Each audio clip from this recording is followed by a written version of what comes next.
आवेशों के बीच की दूरी दुगनी कर दी जाए तो उनके बीच लगने वाला बल हो जाता है, उनके बीच लगने वाला जो बल है 1/4 गुना हो जाएगा। राइट आंसर आपका सी हो जाएगा।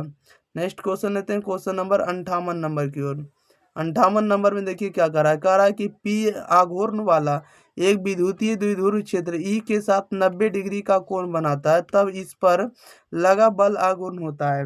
तब इस पर लगा बल आघूर्ण का मान क्या होगा? तब पीई होगा। क्या होगा? पीई होगा। राइट आंसर आपको ऑप्शन नंबर ए हो जाएगा। नेक्स्ट क्वेश्चन लेते हैं, क्वेश्चन नंबर देखिएगा आप लोग 59 नंबर की ओर। चलिए 59 नंबर में देखिए क्या कह रहा है कि ई तीव्रता, कह रहा है ई तीव्रता के विद्युत क्षेत्र में पी द्विध्रुव आघूर्ण वाले विद्युत द्विध्रुव पर लगने वाला बल आघूर्ण का मान क्या होगा? बल आघूर्ण का मान इन टाउ का मान बताना है। तो टाउ बराबर क्या होता है? तो पी क्रॉस ई होता है। क्या होता है? P cross E. Right answer A हो जाएगा। अगले क्वेश्चन बढ़ते हैं, क्वेश्चन नंबर 60 नंबर की ओर।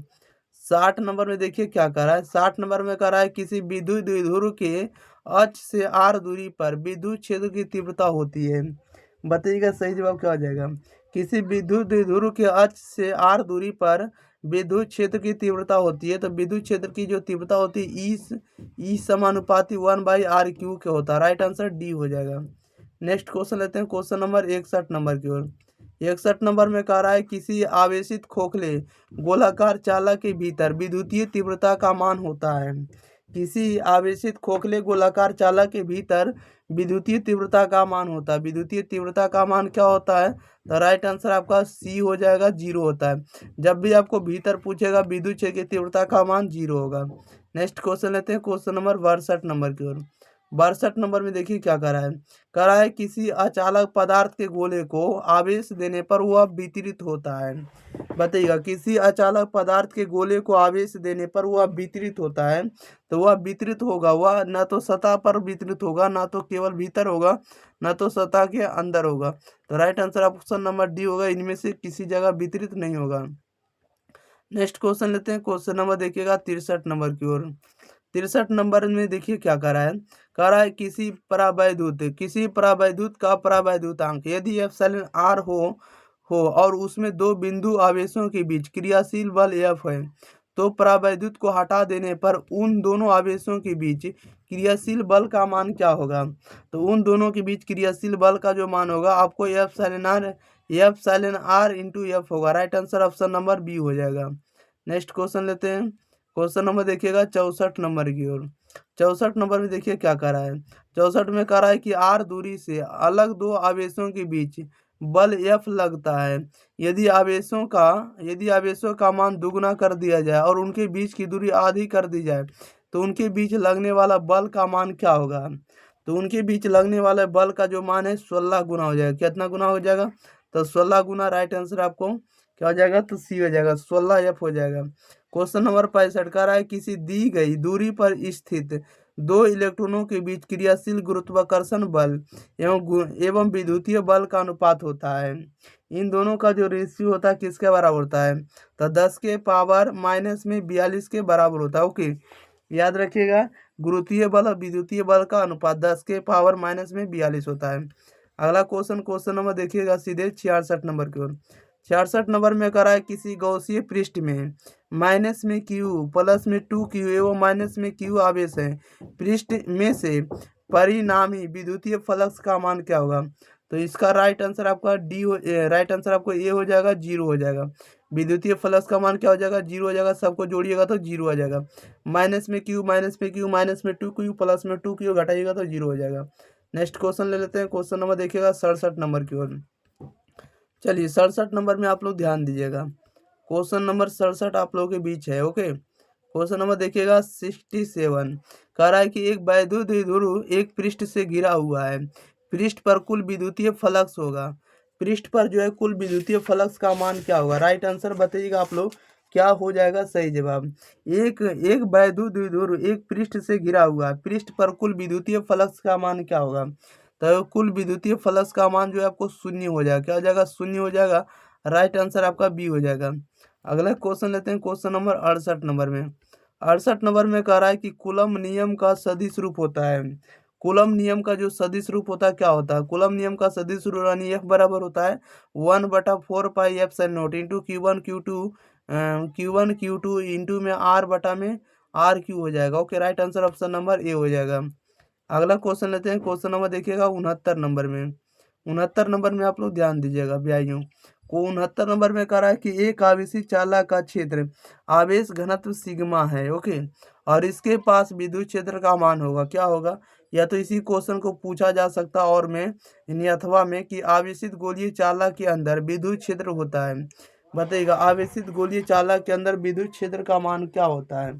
तो इसका राइट आंसर क्या हो जाएगा, right answer option number B हो जाएगा, यानी सिग्मा बटा एफ साइन नोट हो जाएगा। क्या हो जाएगा, सिग्मा बटा एफ साइन नोट हो जाएगा। अगला क्वेश्चन लेते हैं, क्वेश्चन नंबर देखिएगा 71 नंबर क्यों। 70 नंबर में क्या कह रहा है, 70 में कह रहा है यदि गोले पर आवेश 10 माइक्रोकूलम है तो उसकी सतह पर विद्युतीय फ्लक्स का मान होगा। बताइएगा, कह रहा है कि यदि गोले पर आवेश 10 माइक्रोकूलम है, कितना माइक्रोकूलम है, 10 माइक्रोकूलम है, तो उसके सतह पर विद्युतीय फ्लक्स का मान क्या होगा। तो विद्युतीय फ्लक्स का मान होगा आपको 36 पाई गुने 10 के पावर 4 न्यूटन मीटर स्क्वायर प्रति कूलम हो जाएगा। राइट आंसर ये हो जाएगा। 71 में कह रहा है ई बराबर 0 वाले क्षेत्र में विभव भी का दूरी के साथ वितरण क्या होगा। तो दूरी के साथ जो वितरण होगा क्या होगा, तो भी का मान जो है, भी का मान आर पर निर्भर नहीं करता है। तो right answer option number D हो जाएगा। क्या हो जाएगा, तो डी सही जवाब हो जाएगा। नेक्स्ट क्वेश्चन लेते हैं, क्वेश्चन नंबर देखिएगा आप लोग 72 नंबर की ओर। चलिए 72 नंबर में ध्यान दीजिएगा भाइयों। 72 नंबर में कह रहा है किसी गोलीय पृष्ठ के अंदर यदि प्लस क्यू आवेश रख दिया जाए तो संपूर्ण पृष्ठ से निकलने वाला विद्युत फ्लक्स कितना होगा। बताइएगा, किसी गोलीय पृष्ठ के अंदर यदि प्लस क्यू आवेश रख दिया जाए तो संपूर्ण पृष्ठ से निकलने वाला विद्युत फ्लक्स कितना होगा। राइट आंसर बताइएगा क्या होगा। तब विद्युत फ्लक्स का मान जो होगा Q बटा एफ साइन नोट के बराबर होगा। राइट आंसर आपको ऑप्शन नंबर आपका बी हो जाएगा। अगले क्वेश्चन लेते हैं, क्वेश्चन नंबर 73 नंबर की ओर। 73 नंबर में देखिए क्या कह रहा है निम्नलिखित में से किस राशि का मात्रक वोल्ट बटा मीटर होता है। बताइएगा, वोल्ट प्रति मीटर जो है किस राशि का मात्रक होता है। तो वोल्ट प्रति मीटर जो होता है राशि किसका होता है, मात्रक, तो विद्युतीय क्षेत्र का मात्रक होता है। राइट आंसर आपका डी हो जाएगा। 74 नंबर में कह रहा है किसी भूयोजित चालक को विद्युत रोधित आवेशित चालक के निकट ले जाने पर बाद वाले चालक की विद्युत धारिता का मान क्या होगा। बताइएगा, किसी भूयोजित चालक को विद्युत रोधित आवेशी चालक के निकट ले जाने पर बाद वाले चालक की विद्युत धारिता का मान क्या होगा। तब विद्युत धारिता का मान बढ़ता है। Right answer option number B हो जाएगा। नेक्स्ट क्वेश्चन लेते हैं, क्वेश्चन नंबर 75 नंबर में। 75 नंबर में देखिए क्या कर रहा है। 75 में कह रहा है यदि किसी सुचालक की सतह के प्रति एकांक क्षेत्रफल पर आवेश सिग्मा है सिग्मा हो तो सतह के किसी बिंदु पर विद्युत क्षेत्र की तीव्रता का मान क्या होगा, बताइएगा। कह रहा है यदि किसी सुचालक की सतह के प्रति एकांक क्षेत्रफल पर आवेश सिग्मा हो तो सतह के किसी बिंदु पर विद्युत क्षेत्र की तीव्रता का मान क्या होगा। तो विद्युत क्षेत्र की तीव्रता का जो मान होगा सिग्मा बाई एप्सिलॉन नोट सतह के लंबवत होगा। क्या होगा, सिग्मा बाई एप्सिलॉन नोट सतह के लंबवत होगा। Right answer option number C हो जाएगा। अगले क्वेश्चन लेते हैं। क्वेश्चन नंबर देखिएगा 76 नंबर के। चलिए 76 नंबर में ध्यान दीजिएगा। 76 नंबर में आप लोग बताइएगा क्या हो जाएगा सही जवाब। 76 नंबर में कह रहा R1 व R2 त्रिज्याओं के दो चालक गोलों के पृष्ठों पर आवेश के पृष्ठ घनत्व बराबर है तो पृष्ठों पर विद्युत क्षेत्र की तीव्रताओं का अनुपात क्या होगा, बताइएगा। कह रहा R1 व R2 त्रिज्याओं के दो चालक गोलों के पृष्ठों पर आवेशों के पृष्ठ घनत्व बराबर है तो पृष्ठों पर विद्युत क्षेत्र की तीव्रता है। विद्युत क्षेत्र की तीव्रता का जो रेशियो होगा कितना होगा, तो 1:1 होगा। राइट आंसर ऑप्शन नंबर इसका क्या हो जाएगा, तो डी हो जाएगा। क्वेश्चन नंबर 77 कह रहा है कि इनमें से कौन विद्युत क्षेत्र की तीव्रता का मात्रक है। इनमें से कौन है जो विद्युत क्षेत्र की तीव्रता का मात्रक है, तो विद्युत क्षेत्र की तीव्रता का मात्रक होता है न्यूटन प्रति कूलम होता है। राइट आंसर डी हो जाएगा। अगले क्वेश्चन लेते हैं। क्वेश्चन नंबर 78 नंबर की ओर। 78 नंबर में ध्यान देंगे प्यारे साथियों। क्वेश्चन नंबर 78 में कह रहा है यदि किसी स्थान पर विद्युत क्षेत्र की तीव्रता ई हो और उस स्थान पर ए क्षेत्रफल से गुजरने वाला विद्युत फ्लक्स फाई निम्न संबंध से ज्ञात होता है। यदि किसी स्थान पर विद्युत क्षेत्र की तीव्रता ई है तो उस स्थान से ए क्षेत्रफल से गुजरने वाला विद्युत फ्लक्स फाई का संबंध जो किसे ज्ञात होगा, तब फाई ई और ए में रिलेशन बताना है। तो फाई बराबर होता है ई डॉट ए होता है। क्या होता है, फाई बराबर ई डॉट ए होता है।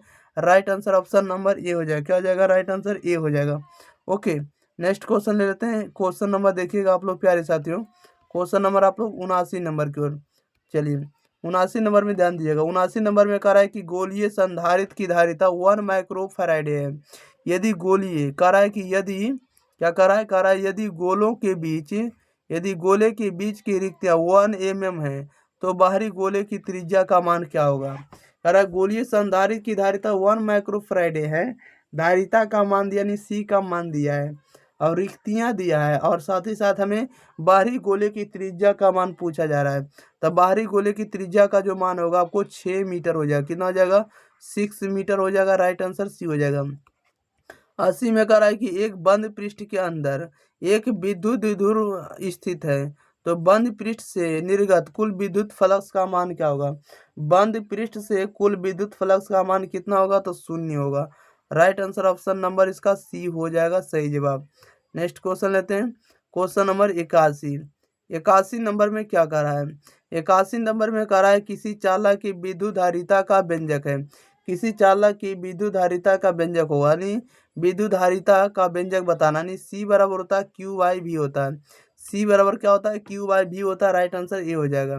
नेक्स्ट क्वेश्चन लेते हैं। क्वेश्चन नंबर देखिएगा 82 नंबर की ओर।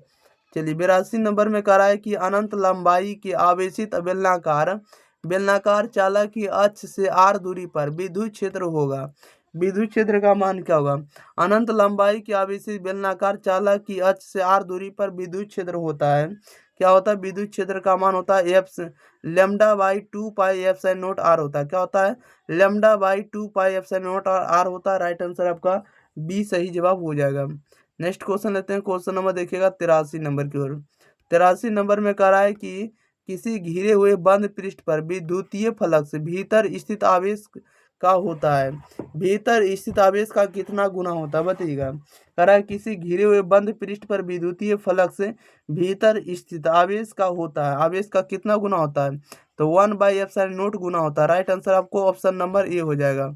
अगला क्वेश्चन लेते हैं। क्वेश्चन नंबर 84 नंबर की ओर। 84 नंबर में कह रहा है कि एक खोखले गोले की त्रिज्या r मीटर तथा उस पर आवेश q कूलम्ब है तो उसके केंद्र पर विद्युत विभव का मान होगा। विद्युत विभव का मान क्या होगा। एक खोखले गोले की त्रिज्या r मीटर तथा उस पर आवेश q कूलम्ब है तो उसके केंद्र पर विद्युत फ्लक्स का मान क्या होगा। केंद्र पर यानी सेंटर पर बताना है कि विद्युत फ्लक्स का मान क्या होगा। तो सेंटर पर विद्युत फ्लक्स का मान Q/4 पाई एप्सिलॉन r होता है। राइट आंसर आपका सी हो जाएगा। अगले क्वेश्चन बढ़ते हैं। क्वेश्चन नंबर देखिए 85 नंबर की ओर। 85 नंबर में कह रहा है किसी विद्युतीय क्षेत्र में चालक को रखने पर उसके अंदर विद्युतीय क्षेत्र का मान होता है, बताइएगा। किसी विद्युतीय क्षेत्र में चालक को रखने पर उसके अंदर विद्युतीय क्षेत्र का मान होता है, तब विद्युतीय क्षेत्र का मान जो होता है शून्य होता है। क्या होता है? शून्य होता है। राइट आंसर सी हो जाएगा। 86 नंबर में कह रहा है किसी वस्तु का परावैद्युत स्थिरांक हमेशा अधिक होता है। किसी वस्तु का परावैद्युत स्थिरांक हमेशा अधिक होता है। कितना से अधिक होता है? तो 1 से अधिक होता है। राइट आंसर सी हो जाएगा। नेक्स्ट क्वेश्चन लेते हैं, क्वेश्चन नंबर 87 नंबर में। 87 नंबर में कह रहा है वायु के लिए परावैद्युत सामर्थ्य होता है। वायु के लिए परावैद्युत सामर्थ्य होता है। कितना होता है? 3 × 10⁶ वोल्ट प्रति मीटर होता है। 3 × 10⁶ वोल्ट प्रति मीटर के बराबर होता है। राइट आंसर आपका ए हो जाएगा। नेक्स्ट क्वेश्चन लेते हैं, क्वेश्चन नंबर देखिएगा 88 नंबर की ओर। चलिए 88 नंबर आप लोगों के बीच प्रश्न आ चुका है। 88 नंबर में ध्यान दीजिएगा। ओके, 88 नंबर में कह रहा है कि गॉस के नियमानुसार तो गॉस के नियम के अनुसार जो होता है क्यू ई बराबर होता है, देखिएगा फाई ई बराबर होता है Q/F होता है। क्या होता है? फाई ई बराबर होता है Q/F होता है। Right answer option number A हो जाएगा, F। अगले क्वेश्चन लेते हैं, क्वेश्चन नंबर 89 नंबर की ओर। 89 नंबर में ध्यान दीजिएगा। 89 में कह रहा है कि जब संधारित्रों में के परावैद्युत स्थिरांक का माध्यम है तो हवा की अपेक्षा उसकी धारिता होगी। बताइएगा, जब संधारित्रों में के परावैद्युत स्थिरांक का माध्यम है तो हवा की अपेक्षा उसकी धारिता का मान होगा। तो हवा की अपेक्षा उसकी धारिता का मान क्या होगा? तो के गुना बढ़ती है। Right answer option number A हो जाएगा। 90 नंबर में कह रहा है कि आविष्ट खोखले गोलीय चालक के अंदर विद्युत क्षेत्र की तीव्रता का मान होगा। बताइएगा, आविष्ट खोखले गोलीय चालक के अंदर विद्युत क्षेत्र की तीव्रता का मान होगा। तो अंदर अगर पूछा जाएगा यानी अंदर विद्युत क्षेत्र की तीव्रता का मान क्या होगा? तो शून्य होगा। राइट आंसर ऑप्शन नंबर इसका डी हो जाएगा। अगला क्वेश्चन लेते हैं, क्वेश्चन नंबर 91 नंबर में। 91 नंबर में कह रहा है कि किसी संधारित्र की धारिता का मात्रक होता है। किसी संधारित्र की धारिता का मात्रक क्या होता है? फराडे होता है। क्या होता है? फराड होता है या faraday. Right answer option number C हो जाएगा। 92 में कह रहा विद्युत धारिता की बीमा है। विद्युत धारिता की बीमा कितना होता है? विद्युत धारिता की बीमा होता है m⁻⁻1 l⁻2 t⁻4 I² होता है, यानी m-1 l-2 t4 I² या A² भी कह सकते हैं, क्योंकि धारा को ए भी लिखते हैं आई भी लिखते हैं, दोनों में से कुछ भी हो सकता है। राइट आंसर ए हो जाएगा, सही जवाब। नेक्स्ट क्वेश्चन ले लेते हैं, क्वेश्चन नंबर देखिएगा 93 नंबर की ओर। चलिए 93 नंबर में ध्यान दिया, कह रहा है कि आवेशित खोखले गोलाकार चालक के केंद्र पर क्या होगा? बताइएगा, आवेशित खोखले गोलाकार चालक के केंद्र पर जो है, केंद्र पर बताना है कि केंद्र पर विद्युत क्षेत्र का मान क्या होगा। तो केंद्र पर विद्युत क्षेत्र शून्य होता है और विभव नहीं होता है। ओके, याद रखिएगा कि आवेशित खोखले गोलाकार चालक के केंद्र पर पूछा जाएगा तब विद्युत क्षेत्र का मान 0 होता है, यानी फाई ई का मान 0 होता है, विभव नहीं होता है। ओके, याद रखिएगा। तो right answer option number C हो जाएगा। क्वेश्चन नंबर 94 में करा 50 माइक्रो फराडे धारिता वाला एक संधारित्र 10 वोल्ट विभव तक आविष्ट किया जाता है तो इसकी ऊर्जा होगी। बताइएगा, 50 माइक्रो फराडे वाला धारिता का एक संधारित्र है और इसको 10 वोल्ट विभव का तक आविष्ट किया जाता है तो इसकी ऊर्जा का मान क्या होगा? तो इसकी एनर्जी का जो मान होगा 2.5 × 10⁻³ जूल के बराबर होगा। अगला क्वेश्चन लेते हैं, क्वेश्चन नंबर देखिएगा 95 नंबर की ओर। 95 नंबर में ध्यान दीजिएगा, क्या कर रहा है? 95 नंबर कर रहा है निर्वात पर परावैद्युतांक होता है। निर्वात पर जो है परावैद्युतांक होता है। निर्वात पर परावैद्युतांक का मान कितना होता है? 8.85 × 10⁻12 फराडे प्रति मीटर होता है। 96 में कह रहा है कि द्रव्य की एक बूंद को आवेशित करने पर उसके सिकुड़ने की प्रवृत्ति क्या होगा? बताइएगा, द्रव्य की एक बूंद को आवेशित करने पर उसके सिकुड़ने की प्रवृत्ति का मान क्या होगा? तो ये घटती है। Right answer option number B हो जाएगा। क्या हो जाएगा? तो बी हो जाएगा, घटती है। नेक्स्ट क्वेश्चन लेते हैं, क्वेश्चन नंबर 97 नंबर की ओर। 97 नंबर में क्या कह रहा है? कह रहा है यदि कई संधारित्र उपलब्ध हों तो उनके समूहन से उच्चतम धारिता प्राप्त करने के लिए उन्हें जोड़ना चाहिए। बताइएगा, यदि कई संधारित्र उपलब्ध हों तो उनके समूहन से उच्चतम धारिता प्राप्त करने के लिए उन्हें जोड़ना चाहिए। तो उन्हें जोड़ना चाहिए किस क्रम में? तो समानांतर क्रम में। Right answer option number B हो जाएगा। क्वेश्चन नंबर 98 कह रहा है किसी संधारित्र पर आवेश की स्थिति ऊर्जा का व्यंजक होता है। किसी संधारित्र पर आवेश की स्थिति ऊर्जा का व्यंजक होता है। तो ये स्थिति ऊर्जा का व्यंजक क्या होता है? ई बराबर होता है हाफ CV² होता है। यह ई बराबर 1/2 CV² होगा। राइट आंसर ए हो जाएगा। नेक्स्ट क्वेश्चन लेते हैं, क्वेश्चन नंबर 99 नंबर में। देखिएगा 99 नंबर में क्या कह रहा है कि आवेश वितरण से क्या होगा? तो आवेश वितरण से जो है ऊर्जा का ह्रास होता है। Right answer option number A हो जाएगा। 100 नंबर में कह रहा है कि जब समांतर पट्टिका वायु संधारित्र की पट्टिकाओं के बीच की दूरी बढ़ती है या बढ़ती जाती है तब इसकी धारिता का मान क्या होगा? बताइएगा। जब समांतर पट्टिका वायु संधारित्र की पट्टिकाओं के बीच की दूरी बढ़ती जाती है तब इसकी धारिता का मान क्या होगा? तो घटती है। Right answer option number B हो जाएगा। अगले क्वेश्चन लेते हैं, क्वेश्चन नंबर 101 नंबर। 101 में कह रहा है कि जब 101 में कह रहा है कि संधारित्रों के समांतर संयोजन में जो राशि प्रत्येक संधारित्र के लिए समान रहती है वह क्या है? बताइएगा। कह रहा है संधारित्रों के समानांतर संयोजन में जो राशि प्रत्येक संधारित्रों के लिए समान रहती है वह क्या होगा? तो वह आपको विभवांतर होता है। क्या होता है? विभवांतर होता है। Right answer option number C हो जाएगा। अगला क्वेश्चन लेते हैं, क्वेश्चन नंबर देखिएगा 102 नंबर में। चलिए 102 नंबर में आप लोग ध्यान दीजिएगा। क्वेश्चन नंबर 102 नंबर में कह रहा है कि समान धारिता के n संधारित्रों को पहले समानांतर क्रम में और फिर जो है श्रेणी क्रम में जोड़ा जाता है तो दोनों अवस्थाओं की तुल्य धारिताओं का अनुपात क्या होगा? बताइएगा। कह रहा है कि जब समान धारिता के n संधारित्र को पहले समानांतर क्रम में जोड़ा जाता है और फिर श्रेणी क्रम में जोड़ा जाता है तो दोनों अवस्था में तुल्य धारिता का रेशियो क्या होगा? तो इसका रेशियो का मान क्या होगा? तो NQ, इसका रेशियो का जो मान होगा n² हो जाएगा। क्या हो जाएगा? n² होगा। राइट आंसर ऑप्शन नंबर क्या हो जाएगा? तो सी हो जाएगा। चलिए प्यारे साथियों, तो आपको जितना भी ऑब्जेक्टिव इस चैप्टर से बन सकता था सभी के सभी ऑब्जेक्टिव हम कंप्लीट कर दिए। तो आपका काम रहेगा कि वीडियो को आप लोग को लाइक कर देना है और साथ ही साथ अगर आप लोग चैनल को सब्सक्राइब नहीं किए तो चैनल को सब्सक्राइब कर देंगे और इस वीडियो को अपने 12th वाले जितने भी साइंस वाले ग्रुप वाले स्टूडेंट होंगे उनके पास जरूर शेयर कर दीजिएगा और आप लोग बताएंगे कि ये वीडियो आप लोग को कैसा लगा। ओके, कमेंट बॉक्स में ये आप लोग को आंसर देना है और किस विषय पर आप लोग को वीडियो चाहिए कमेंट बॉक्स के अंदर जरूर बताना है। मिलते हैं हम लोग इसी के साथ अगले वीडियो साथ, तब तक के लिए thank you for watching this video. धन्यवाद।